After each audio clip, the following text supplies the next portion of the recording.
Si hay algo, mis hermanos, que todos sabemos desde que llegamos a este mundo, es que a todos nos expiden un acta de nacimiento donde se especifica cuál es el nombre de nuestros padres, cuál es nuestro sexo, cuál es nuestro nombre, cuál es la fecha de nacimiento y cuál es nuestra nacionalidad.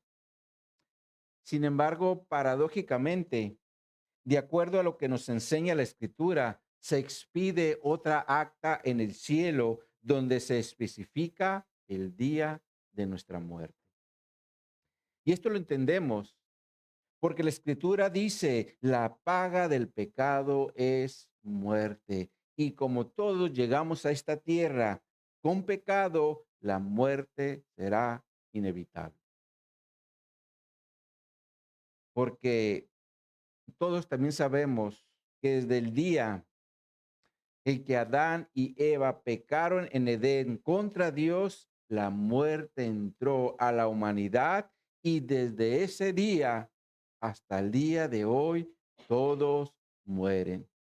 Murió Adán, murió Eva, murieron sus hijos, murieron sus descendientes y el día de hoy todos seguimos muriendo o vamos a morir porque la paga del pecado es muerte.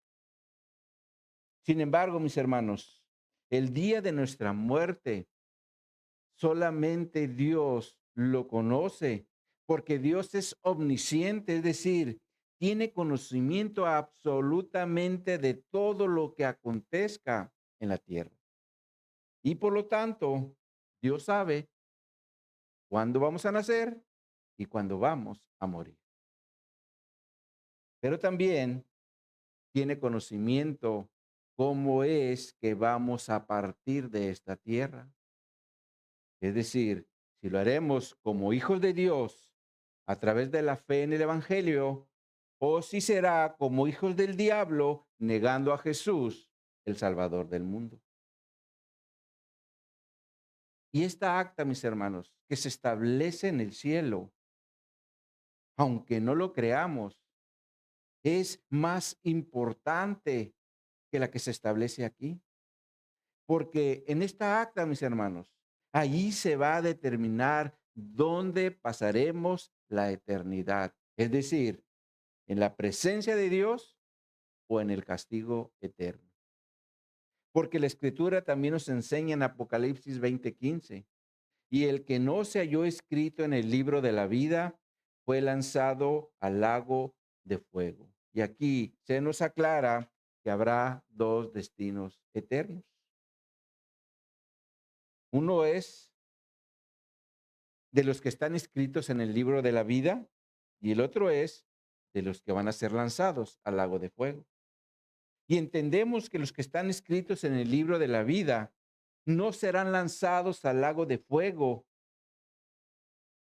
pero para poder estar escritos en el libro de la vida y no ser lanzados al lago de fuego, necesitamos a Jesús. Como Juan lo menciona en Juan 3:18, donde dice, el que cree en él, es decir, en Jesús, no es condenado, pero el que no cree ya ha sido condenado porque no ha creído en el nombre del unigénito Hijo de Dios, lo cual quiere decir que solo a través de la fe en Jesús el ser humano no será condenado. Pero si rechaza a Jesús, ya está condenado. Por eso es importante aceptar a Jesús como nuestro Señor y Salvador para ser libres del castigo eterno. Ahora, por otro lado, no debemos perder de vista que todo, absolutamente todo lo que pasa en esta tierra está bajo la soberanía de Dios, porque Él todo lo determina desde la eternidad. Y de la misma forma Él determina dónde será nuestro destino eterno, como la Escritura lo menciona en Romanos capítulo 8, versos 28 y 30, donde dice, y sabemos que los que aman a Dios, todas las cosas le ayudan a bien, esto es, a los que conforme a su propósito son llamados. Pero a los que antes conoció, también los predestinó para que fuesen hechos conforme a la imagen de su Hijo, para que él sea el primogénito entre muchos hermanos. Y a los que predestinó, a estos también llamó. Y a los que llamó, a estos también justificó. Y a los que justificó, a esos también glorificó. Si observamos detenidamente este texto, mis hermanos, aquí se mencionan tres acciones divinas que Dios determinó hacer en la eternidad, es decir, desde antes que naciéramos. Y si somos hijos de Dios, estas tres acciones divinas deben estar afectando nuestro presente o nuestra forma de vivir en Cristo. Ahora, estas tres acciones divinas son, en primer lugar, hay una predestinación, palabra que se refiere a determinar hacer algo desde antes de nuestra existencia, es decir, antes de nacer. En segundo lugar, hay un llamado, palabra que se refiere a una convocación, solo que esta convocación o llamado es para que seamos hechos conforme a la imagen de su Hijo, es decir, de Jesucristo. Y en tercer lugar, hay una glorificación, palabra que se refiere a honrar o alabar, porque recibiremos un nuevo cuerpo glorificado para estar en la presencia de Dios, dándole alabanza por toda la eternidad. Sin embargo, mis hermanos, todo esto Dios fue el que determinó hacerlo desde la eternidad.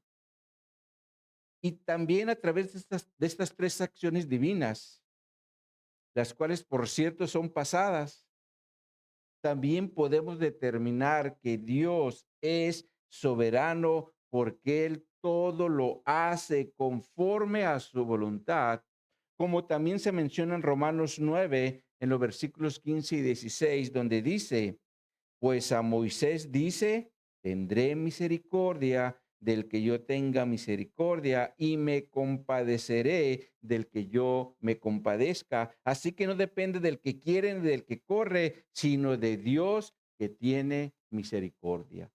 Entonces es claro que la salvación es una obra exclusiva de Dios, porque Él es el que tiene misericordia del que quiere y también se compadece del que quiere.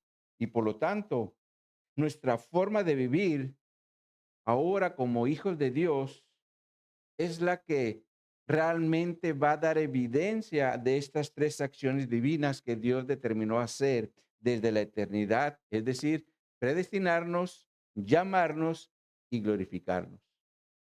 Porque no creo, mis hermanos, que una persona que fue llamada o convocada por Dios para ser conforme a la imagen de su Hijo Jesucristo va a vivir una vida como si fuera un hijo del diablo, es decir, practicando adulterio, fornicación, inmundicia, idolatría, enemistades, pleitos, celos, envidias o borracheras, porque estas son obras de la carne, como se menciona en Gálatas capítulo 5.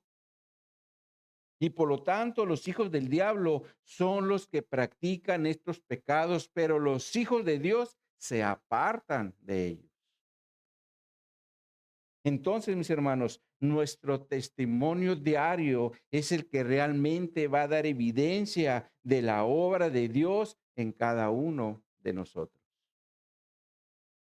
Pero no perdamos de vista que esta obra no es del hombre, sino de Dios, porque Dios obra conforme a su santa voluntad o a su soberanía. Y hablando de la soberanía de Dios, Salomón en el capítulo 9 de Eclesiastés va a tocar este punto para después hablarnos de un suceso que acontece a todos y también de una esperanza. Y por lo tanto, estos van a ser los 3 puntos de nuestra enseñanza. En primer lugar, todos estamos bajo la mano de Dios. En segundo lugar, todos estamos bajo un mismo suceso. Y en tercer lugar, hay esperanza mientras estemos vivos. Así que con esto en mente, les invito a abrir su Biblia en Eclesiastés capítulo 9 y el día de hoy vamos a tocar solamente los primeros 6 versículos. Eclesiastés capítulo 9, versículos 1 al 6. Dice aquí la palabra de Dios: ciertamente he dado mi corazón a estas cosas para declarar todo esto, que los justos y los sabios y sus obras están en la mano de Dios, que sea amor o que sea odio, no lo saben los hombres, todo está delante de ellos. Todo acontece de la misma manera a todos. Un mismo suceso ocurre al justo y al impío, al bueno, al limpio y al no limpio, al que sacrifica y al que no sacrifica, como al bueno, así al que peca, al que jura, como al que teme el juramento. Este mal hay entre todo lo que se hace debajo del sol, que un mismo suceso acontece a todos. Y también que el corazón de los hijos de los hombres está lleno de mal y de insensatez en su corazón durante su vida. Y después de esto se va a los muertos. Aún hay esperanza para todo aquel que está entre los vivos, porque mejor es perro vivo que león muerto.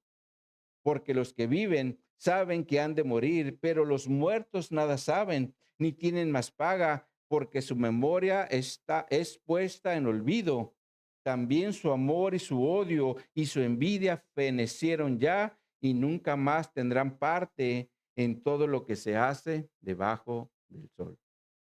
El título que le hemos dado a esta enseñanza es Todos bajo un mismo suceso.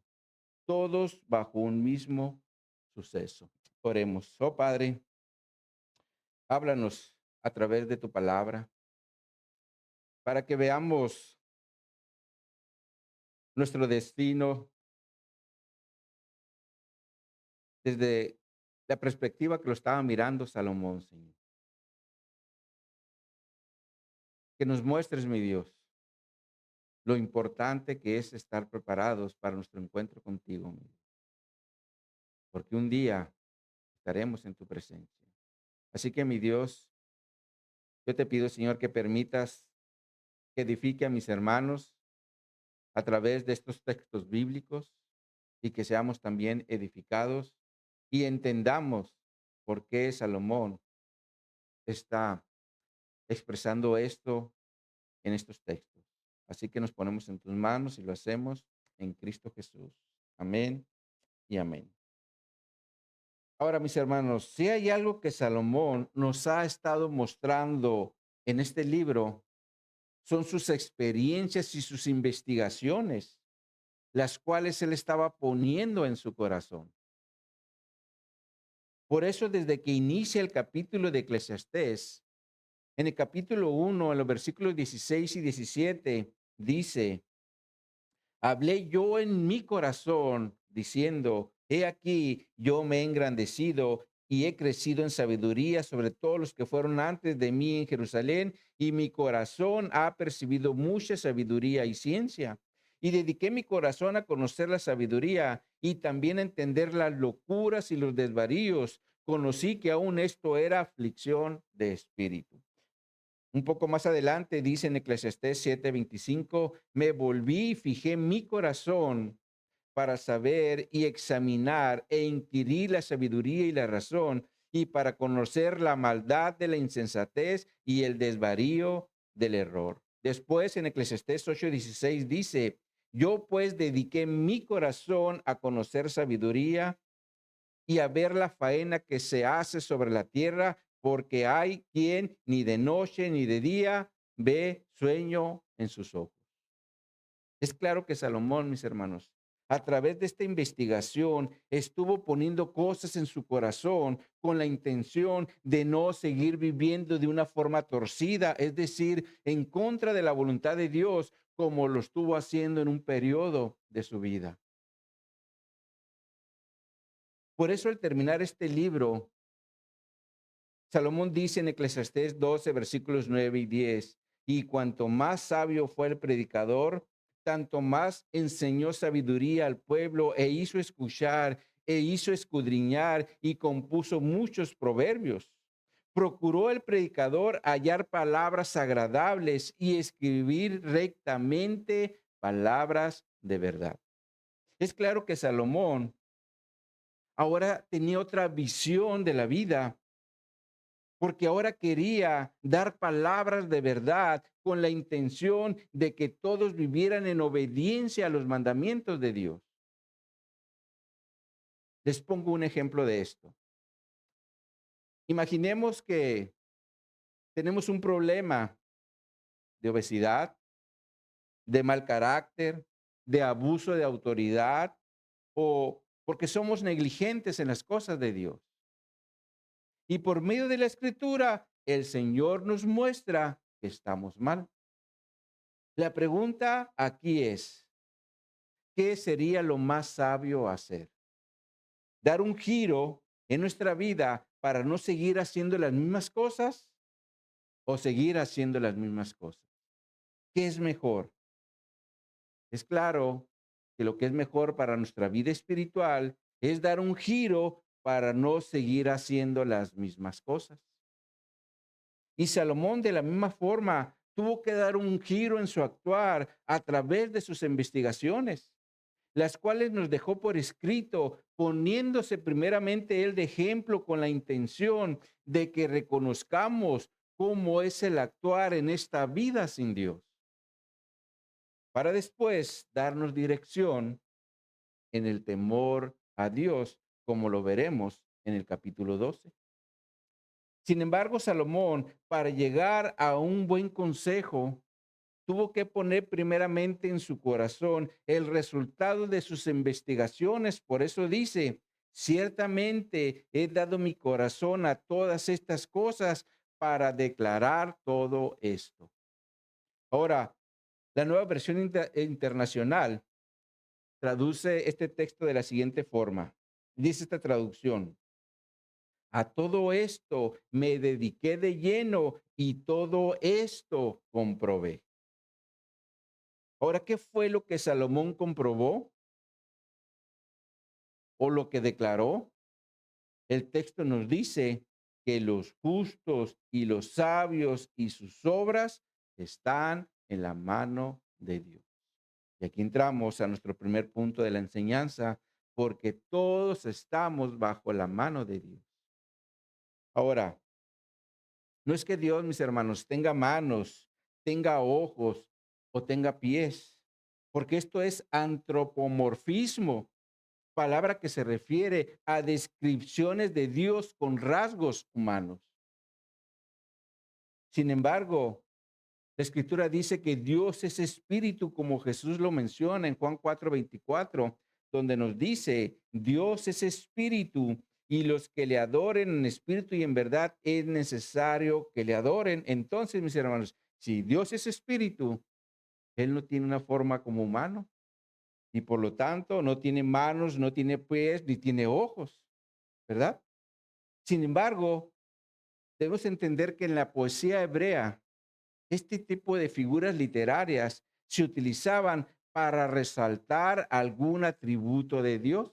Por ejemplo, cuando se quería resaltar el poder de Dios para juzgar y salvar, se menciona el brazo de Dios, como en Éxodo 6:6, donde dice, por tanto, dirás a los hijos de Israel, yo soy Jehová, y os sacaré debajo de las tareas pesadas de Egipto, y los libraré de su servidumbre, y os redimiré con brazo extendido y con juicios grandes. Aquí Dios le está diciendo a Moisés que va a liberar al pueblo de Israel de las tareas pesadas de Egipto. Y esta liberación llegó a los israelitas por medio de las plagas que envió a Egipto. Ahora, también el Salmo 77:15 dice, con tu brazo redimiste a tu pueblo, a los hijos de Jacob y de José. Aquí el brazo de Dios también representa su poder para salvar. Ahora, la mano de Dios también se utiliza para salvar junto con su brazo, como se menciona en los mandamientos morales de Dios en Deuteronomio 5:15, donde dice, acuérdate que fuiste siervo en la tierra de Egipto y que Jehová tu Dios te sacó de allá con mano fuerte y brazo extendido, por lo cual Jehová tu Dios te ha mandado que guardes el día de reposo. Entonces podemos observar que estas son figuras literarias donde se describe algún atributo o alguna obra de Dios. Ahora, ¿cuál es el atributo que Salomón está presentando en nuestro texto?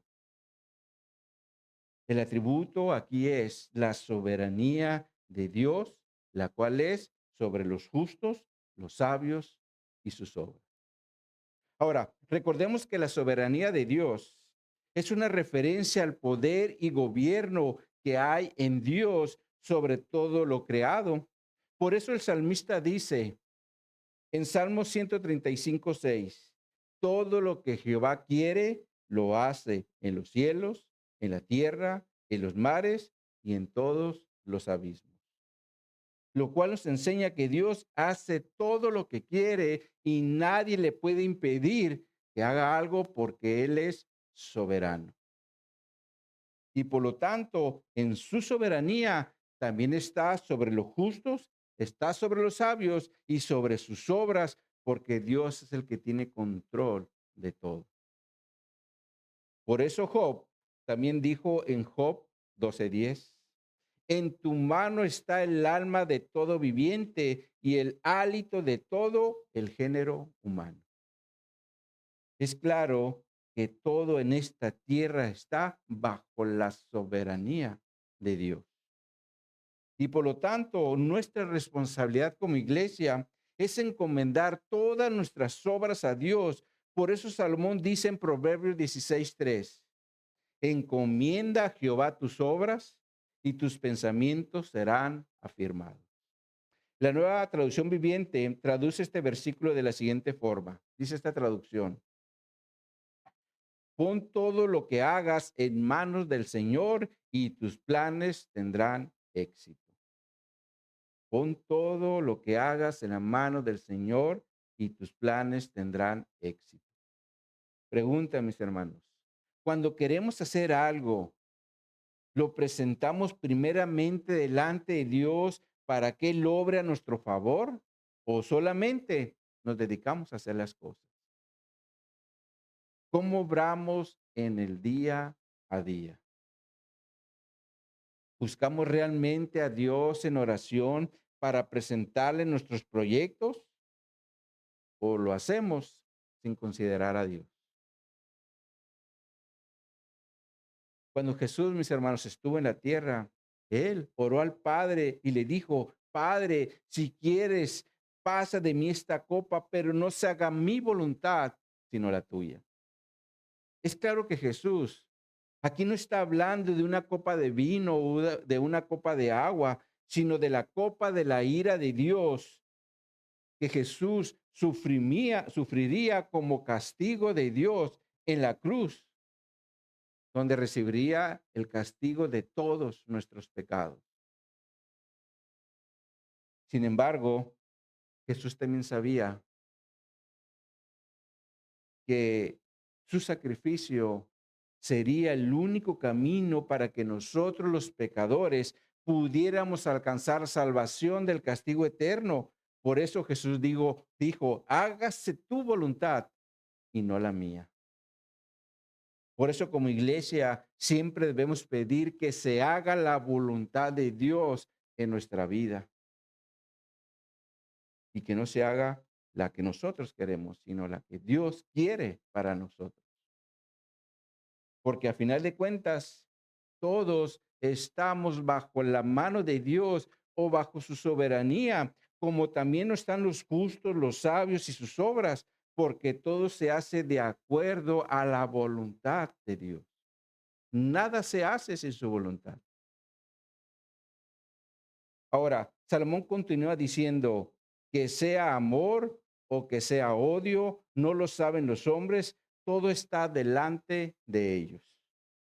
Salomón, mis hermanos, aquí está apelando a algo que los hombres no saben, y esto es el amor y el odio que está delante de ellos. Y la pregunta aquí es, ¿de qué amor y odio está hablando Salomón en el texto? ¿Será realmente al amor de nosotros y al odio de nosotros?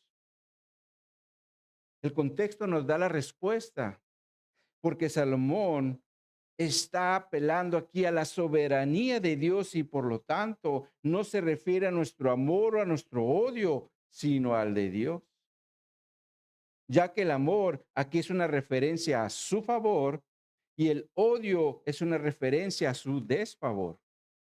Por ejemplo, en relación a su amor, tenemos salvación que el Señor nos ofrece por medio de Cristo, como el apóstol Pedro lo menciona en 1 Pedro 1, perdón, versículos 3 al 5, donde dice, bendito el Dios y Padre de nuestro Señor Jesucristo, que según su gran misericordia nos hizo renacer para una esperanza viva, por la resurrección de Jesucristo de los muertos, para una herencia incorruptible, incontaminable e inmarcesible, reservada en los cielos para vosotros, que sois guardados por el poder de Dios mediante la fe, para alcanzar la salvación que está preparada para ser manifestada en el tiempo postrero. El ser guardado, mis hermanos, por el poder de Dios mediante la fe para alcanzar salvación, definitivamente esta es una manifestación del amor de Dios, porque para que esto fuera posible, tuvo que dar a su Hijo Jesucristo, entregarlo para que fuera muerto en una cruz por nuestros pecados. Juan 3:16, porque de tal manera amó Dios al mundo que dio a su Hijo para que todo aquel que en él cree no se pierda, mas tenga vida eterna. Entonces, el amor de Dios siempre está delante de nosotros.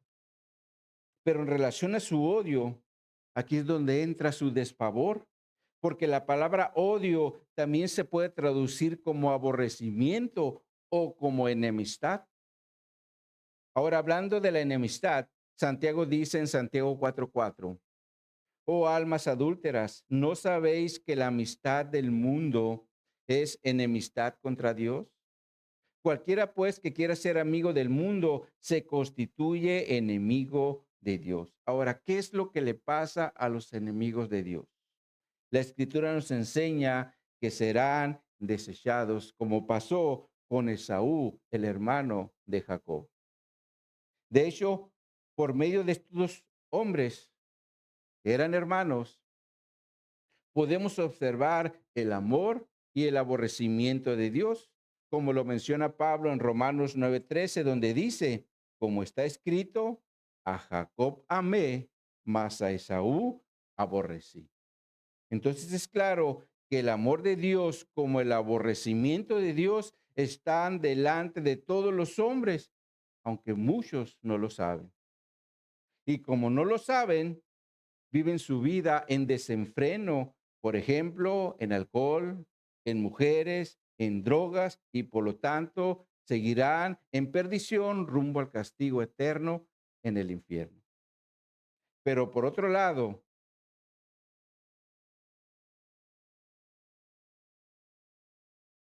si nosotros ya hemos recibido su favor o su amor para salvación, nosotros debemos vivir agradecidos, honrándole en todo momento, buscando hacer su voluntad, la cual Él nos dejó en su palabra.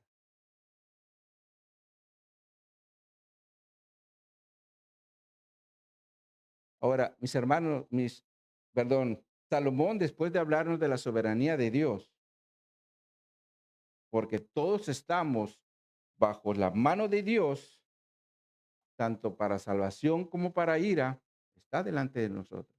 La salvación como la ira de Dios. Salomón ahora toca el tema de un acontecimiento que todos experimentaremos tarde que temprano, como lo menciona en versículos 2 y 3 del capítulo 9, perdón, donde dice, Todo acontece de la misma manera a todos.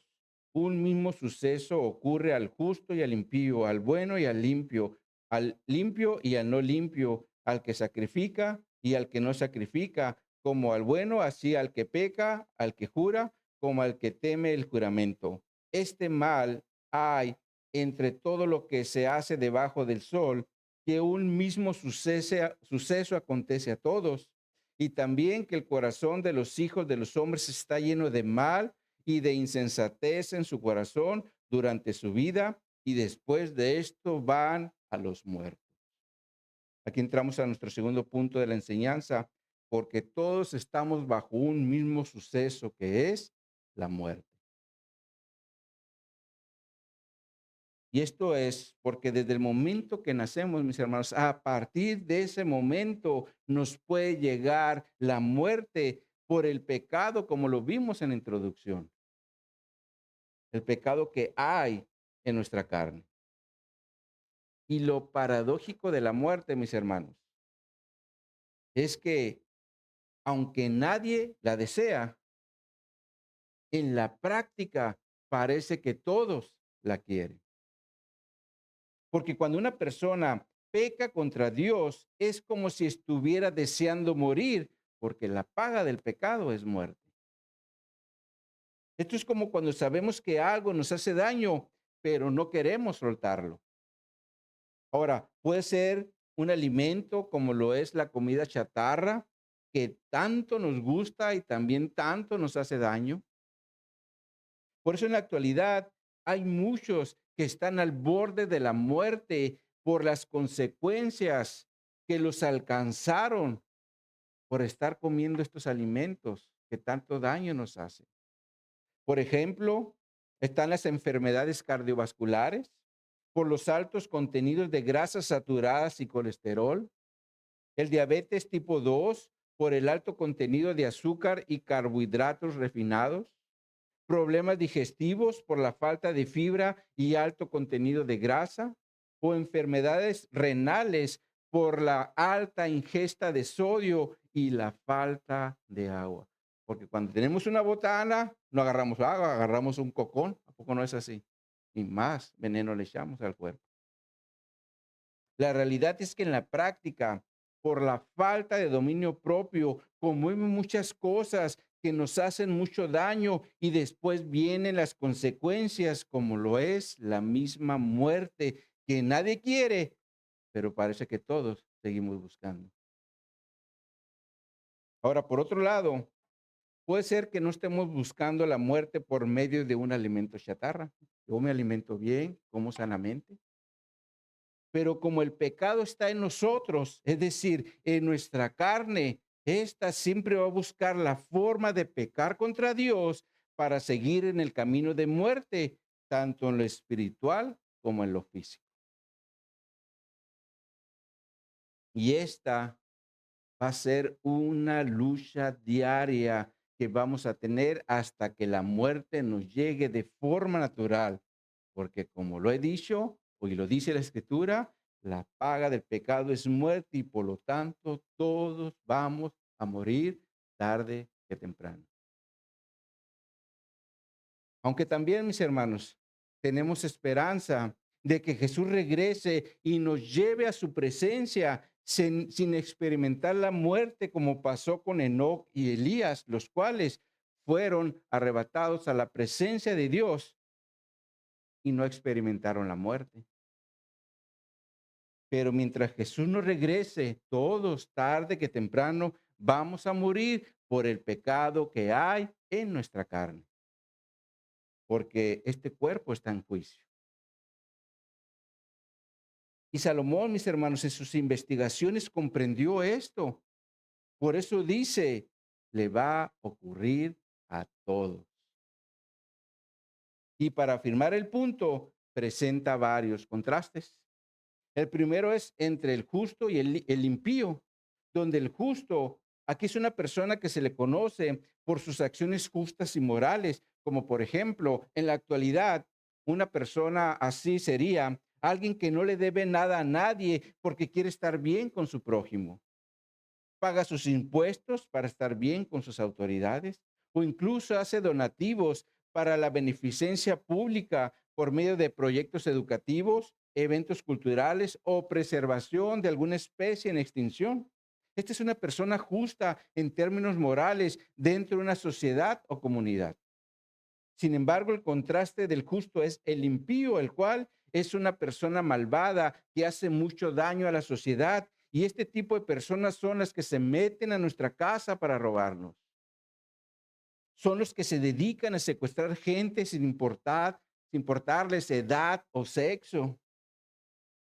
Son los que se dedican al narcotráfico, vendiendo drogas ilegales como lo son la marihuana, la heroína, la morfina, el fentanilo o la cocaína. Ahora, otra de las características de este tipo de personas es que no quieren saber nada de Dios. Este es el primer contraste que Salomón nos presenta en el versículo 2. Y después nos presenta otro entre el bueno, el limpio y el no limpio. Donde el bueno es una persona que trata bien a su prójimo, es amable y es servicial con todos los que le rodean. Y el limpio es una referencia a una persona que se preocupa por estar limpia. Y en ese tiempo era a través de los mandamientos que ellos tenían en la ley, como por ejemplo, en Deuteronomio capítulo 7, el Señor les dice a los israelitas que no deberían hacer alianza con las naciones que Él les estaba entregando. Tampoco deberían tener misericordia de ellas y mucho menos emparentarse con ellas a través de los hijos. Sin embargo, como lo hemos visto en nuestras lecturas diarias, en tiempo del sacerdote Esdras, el pueblo se había involucrado con las mujeres extranjeras, motivo por el cual acordaron un divorcio masivo para limpiarse de esa contaminación o desobediencia a la ley de Dios, como lo vimos en los capítulos 9 y 10 del libro de Esdras. Entonces, un hombre limpio bajo la ley era una persona que buscaba ser obediente a los mandamientos de Dios. Pero en el Nuevo Testamento, un hombre limpio es el que confiesa sus pecados en arrepentimiento para que Dios lo limpie de toda maldad, como se menciona en 1 Juan 1:9. Sin embargo, mis hermanos, como cristianos, debemos entender que no solo se trata de confesar el pecado, sino también de apartarnos de él para que no sea una práctica en nuestra vida. Eso es ser una persona limpia delante del Señor. Confiesas tu pecado y tratas de apartarte lo más que puedas de él, ir en un sentido contrario. Porque si lo tienes ahí, te va a seguir atrapando y te va a seguir ensuciando. Ahora, Salomón contrasta el hombre limpio con un hombre no limpio, es decir, con uno que no vive bajo las ordenanzas de Dios y por lo tanto Dios no está en su programa de acción. Porque la maldad y la desobediencia a Dios son los que los siguen gobernando, como sigue pasando en nuestros días con aquellos que no quieren saber nada de Dios y mucho menos de su mensaje de salvación. ¿Conocen gente así? Que no quieren saber nada de Dios. Les quieres hablar que hay un mensaje de salvación, te dan la espalda, no quieren saber nada.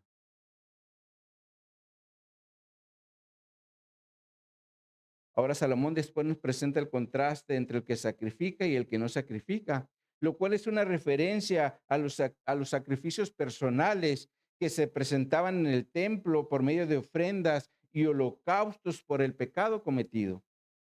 Sin embargo, en nuestro caso como cristianos, ahora nosotros somos el templo de Dios a través de Cristo y de igual forma Dios mora en nosotros.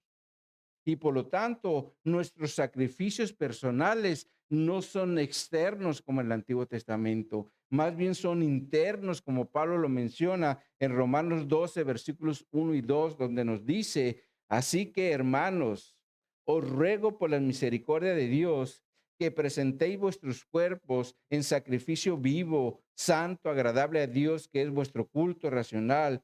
No os conforméis a este siglo, sino transformaos por medio de la renovación de vuestro entendimiento, para que comprobéis cuál sea la buena voluntad de Dios, agradable y perfecta. Cuando presentamos nuestro cuerpo como un sacrificio vivo, santo, agradable a Dios, seremos como los hombres que Salomón está mencionando cuando dice el que sacrifica. Estamos haciendo ese sacrificio personal, interno hacia Dios. Porque lo que sacrificamos es nuestro propio cuerno y de igual forma renovamos nuestro entendimiento para que se alinee a la voluntad de Dios, la cual es agradable y perfecta. Pero los que no lo hacen, estos siguen siendo enemigos de Dios, ya que solo buscan hacer su voluntad como lo hace todo pagano. Ahora, Salomón termina el versículo 2 con aquellos que hacen un juramento y los que temen el juramento, lo cual no es lo mismo. Porque un juramento todos lo podemos hacer. Por ejemplo, Señor, te prometo que a partir de ahora voy a leer tu palabra, voy a orar por las mañanas, no faltaré al servicio de la iglesia y llegaré siempre temprano. Sin embargo, en la práctica, muchas veces no lo hacemos. Y esto es a lo que se refiere Salomón cuando habla de una persona que hace un juramento, porque es bien fácil hablar, voy a hacer esto, voy a hacer aquello, pero que hace el juramento con temor, no lo hará a la ligera, porque es consciente de que habrá una penalidad por su incumplimiento. Por ese motivo teme y procura cumplir con lo que prometió. Porque a final de cuentas, si se estamos prometiendo algo a Dios, a Él debemos cumplírselo.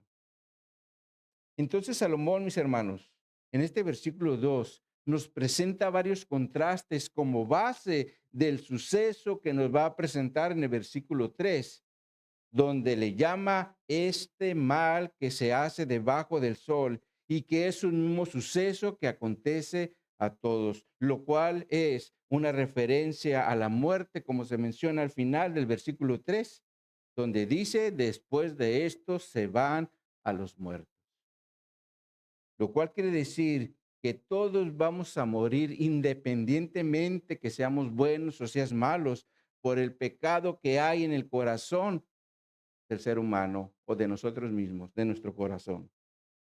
Por eso Salomón dice, y también el corazón de los hijos de los hombres está lleno de mal.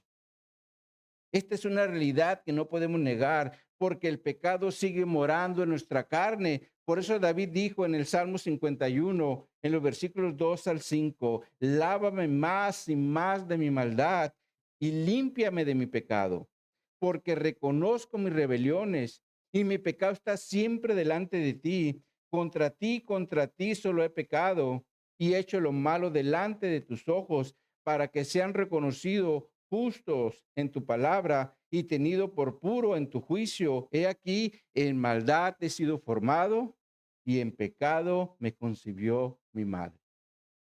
David, mis hermanos, fue un hombre conforme al corazón de Dios, pero reconoció que en pecado había sido formado. Y este pecado fue el que le llevó a tomar una mujer que era del otro hombre. Y como esto era algo prohibido en la ley, David reconoció que había pecado contra Dios primeramente. La realidad es que nuestra carne sigue siendo pecadora y si nos descuidamos, nos va a llevar a seguir pecando contra Dios. Por eso debemos aprender a mortificarla o a debilitarla para que no quiera seguir teniendo el control de nuestra vida. Ahora, por otro lado, también está la insensatez en nuestro corazón, lo cual es una referencia a locura. Y Salomón como rey experimentó esta locura por medio de sus acciones, como lo menciona Eclesiastés capítulo 2, en el verso 3, donde dice, propuse en mi corazón agasajar mi carne con vino y que anduviese mi corazón en sabiduría con retención de necedad hasta ver cuál fuese el bien de los hijos de los hombres en el cual se ocupan debajo del cielo todos los días de su vida. Y un poco más adelante dice en 2:10, no negué mis ojos a ninguna cosa que desearan, ni aparté mi corazón de placer alguno, porque mi corazón gozó de todo mi trabajo y esta fue mi parte de toda mi faena.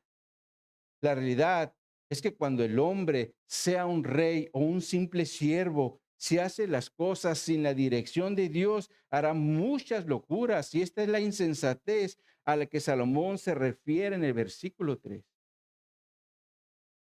Y como nuestro corazón, mis hermanos, está lleno de mal y de insensatez, todos vamos a morir. Ese es el argumento de Salomón en el versículo 3. Sin embargo, también nos dice que hay esperanza mientras estemos vivos, como lo menciona en el versículo 4, donde dice, aún hay esperanza para todo aquel que está entre los vivos, porque mejor es perro vivo que león muerto. Y aquí entramos a nuestro tercer punto de la enseñanza, porque aunque vamos a morir, hay esperanza mientras que vivamos. Ahora, mis hermanos, si el día de hoy nos preguntaran, ¿cuál es tu esperanza que tienes en esta vida? ¿Qué le responderíamos? ¿Cuál es tu esperanza que tienes en esta vida? ¿Sería acaso mi esperanza es tener una familia? ¿Mi esperanza es ser jefe del trabajo? ¿Mi esperanza es tener un mejor sueldo? ¿Mi esperanza es ser un gran hombre de negocios? ¿O mi esperanza es estar sano? ¿Cuál es la esperanza que en estos momentos hay en nuestro corazón? Es claro que vamos a responder de acuerdo a lo que haya en nuestro corazón, al menos mientras estemos vivos, porque una vez muertos ya no podremos hacer absolutamente nada, es decir, ni para nosotros ni para nuestra familia, porque la muerte es el fin de todo en esta tierra. Por eso Salomón dice en la segunda parte del versículo 4, mejor es un perro vivo que un león muerto.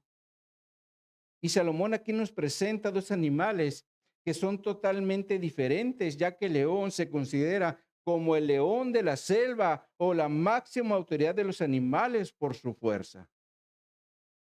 Pero los perros, mis hermanos, en ese tiempo no son como los que hoy tenemos, porque hoy nuestras mascotas en casa tienen su camita dentro de la casa, sus vitaminas, sus premios, sus juguetes. Algunas hasta los visten con temas. Y para algunos es falta de amor tenerlos afuera expuestos al calor o al frío. Incluso ya es un delito el maltrato. Pero en los tiempos de Salomón, los perros eran animales muy despreciados. Y cuando querían hacer una referencia a algo despreciado o indigno, lo comparaban con un perro. Por ejemplo, cuando David se presenta ante Goliat para enfrentarlo en batalla, Goliat le dice, ¿soy yo perro para que vengas a mí con palos?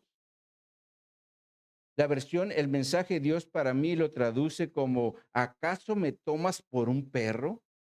Lo cual indica que un perro era algo despreciable o indigno. Ahora, los perros también eran utilizados para hacer referencia a una persona necia, como Salomón lo menciona en Proverbios 26:11, donde dice, como perro que vuelve a su vómito, así es el necio que repite su necedad. Ahora, el apóstol Pedro utilizó este mismo proverbio para describir a los falsos maestros en 2 de Pedro capítulo 2, en los versos 20 al 23, 20 al 22, donde dice, ciertamente, si habiéndose ellos escapado de las contaminaciones del mundo por el conocimiento del Señor y Salvador Jesucristo, enredándose otra vez en ellas, son vencidos, su postrer estrado viene a ser peor que el primero, porque mejor les hubiera sido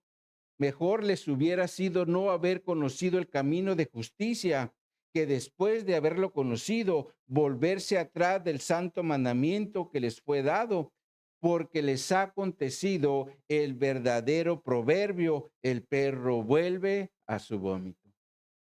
Es claro que la referencia de los perros aquí no es de elogio, sino de algo despreciable como lo es volver al vómito.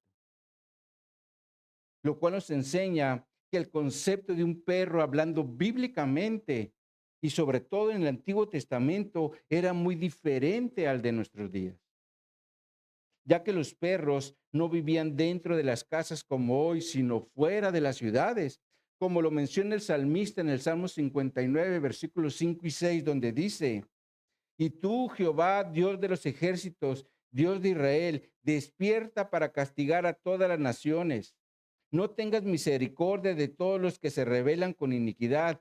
Volverán a la tarde, ladrarán como perros y rodearán la ciudad.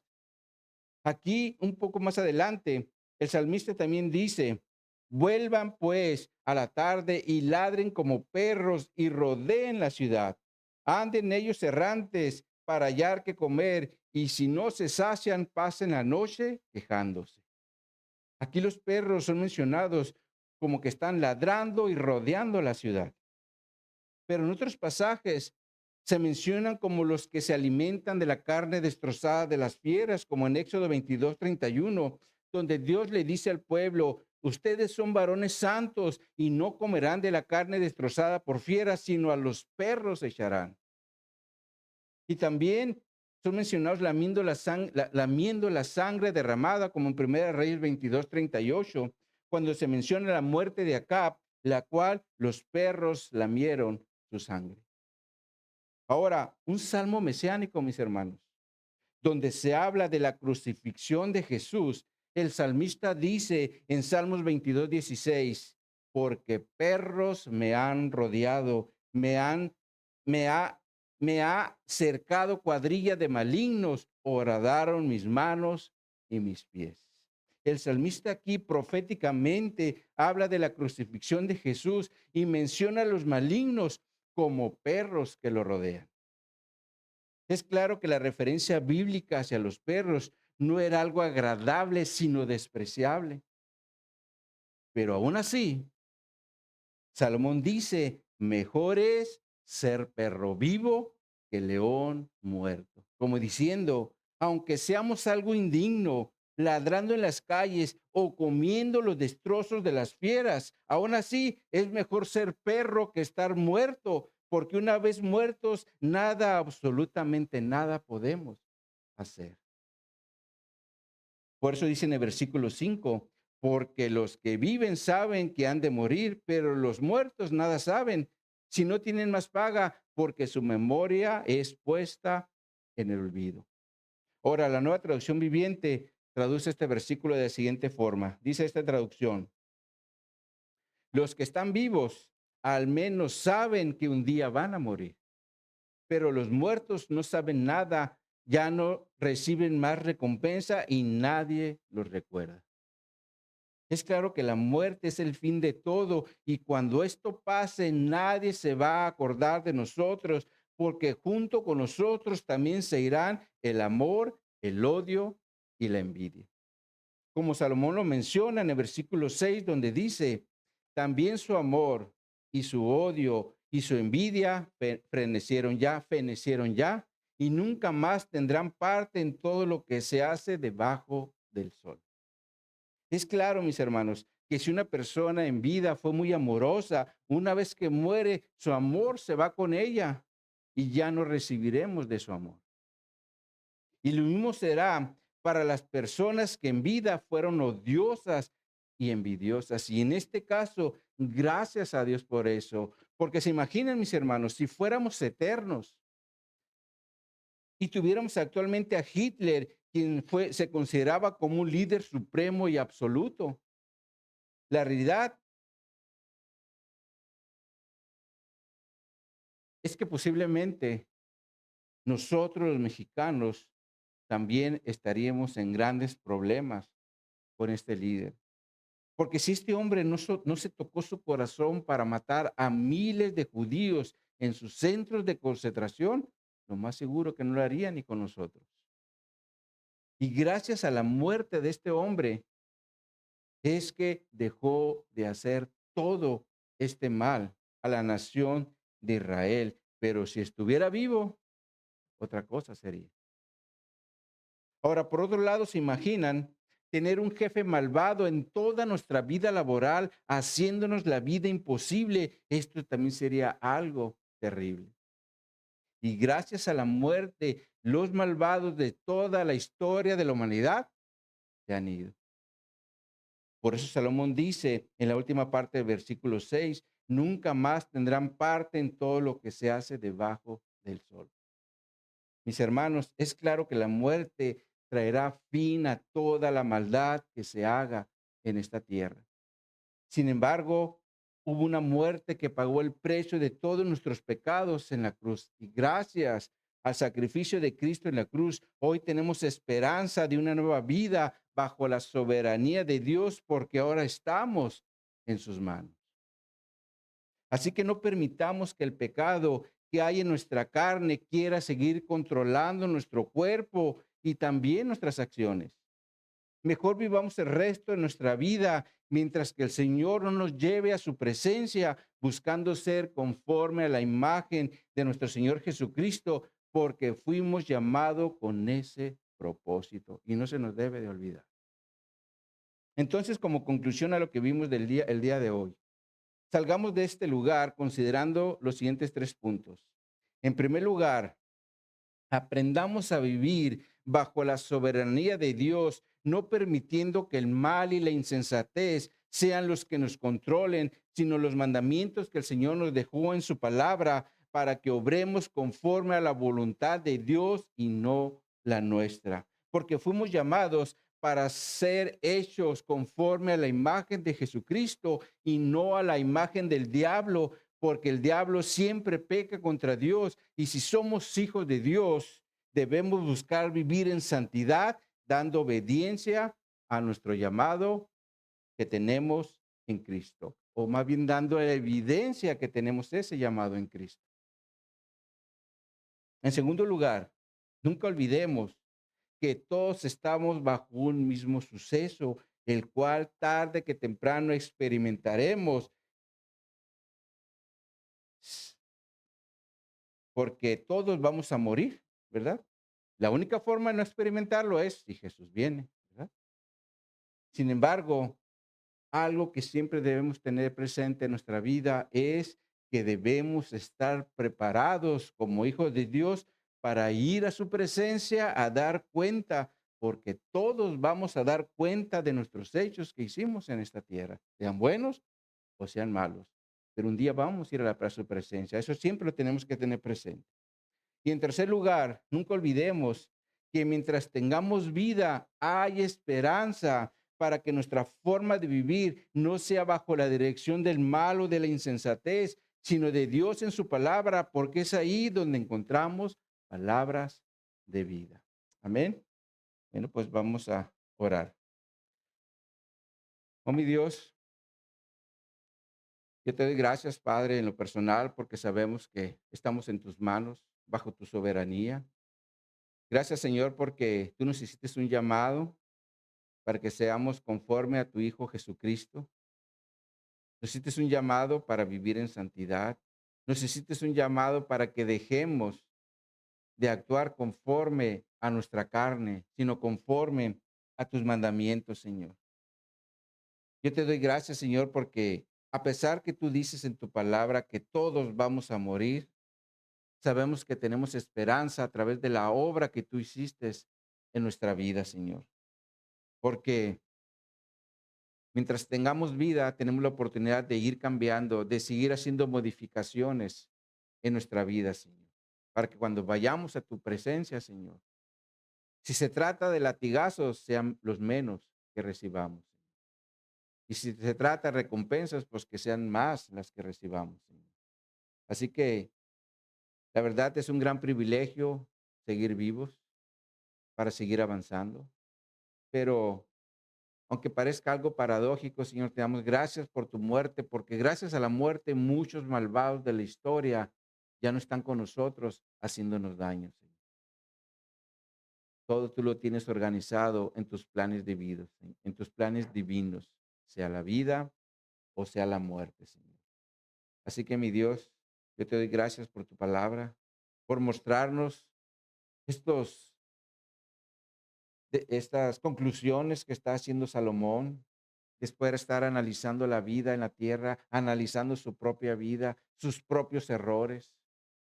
Sabemos que todo esto es con la finalidad de que aprendamos a no vivir nuestra vida sin Dios, sino contigo en nosotros como hoy lo vivimos, Señor. Así que, Padre, ayúdanos a seguir adelante, a seguir perseverando, a seguir buscando la santidad y a seguir buscando el ser como tu Hijo Jesucristo, Señor, porque para eso fuimos llamados desde antes de la eternidad. Y gracias, Señor, porque este es un privilegio que tenemos en Cristo Jesús. Así que pongo esto en tus manos y lo hago en Cristo Jesús. Amén y amén.